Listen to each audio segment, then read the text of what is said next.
तुम जन्नत ना मांगो बल्कि तुम ऐसे काम करो कि जन्नत तुम्हें मांगे। उन लोगों पर एतबार करो जो तुम्हारी 3 बातें भांप सकें, तुम्हारी हंसी में पोशीदा दर्द, तुम्हारे गुस्से में तुम्हारा प्यार, तुम्हारी खामोशी में पोशीदा वजह। दिल में बुराई रखने से बेहतर है कि नाराजगी जाहिर कर दो। जब तुम्हारी मुश्किल हद से बढ़ने लगे तो समझ लो कि अल्लाह ताला तुम्हें कोई बुलंद मकाम देने वाला है। अक्लमंद अपने आप को पस्त करके बुलंदी हासिल करता है और नादान अपने आप को बढ़ाकर जिल्लत उठाता है। माफ़ी निहायत अच्छा इंतकाम है। कब्रिस्तान ऐसे नौजवानों से भरे पड़े हैं जो बुढ़ापे में तौबा करने के ख्वाहिशमंद थे।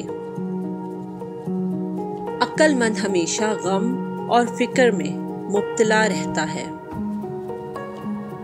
जो तुमको खुशी में याद आए समझो तुम उससे मोहब्बत करते हो, और जो तुमको गम में याद आए तो समझो वो तुमसे मोहब्बत करता है।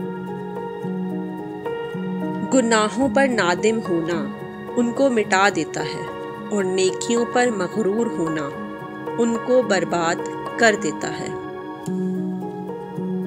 हमेशा अपनी छोटी छोटी गलतियों से बचने की कोशिश करो, क्योंकि इंसान पहाड़ों से नहीं पत्थरों से ठोकर खाता है।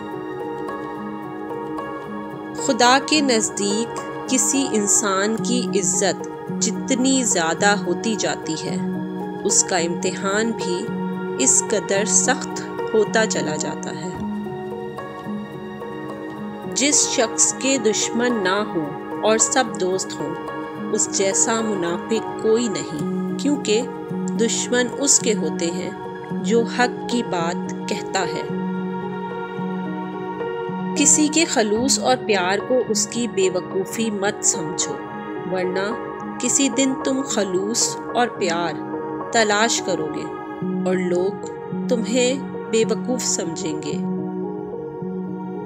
मुखलिस दोस्त के अंदर इतना प्यार छुपा होता है जैसे एक छोटे से बीज के अंदर पूरा दरख्त छुपा होता है।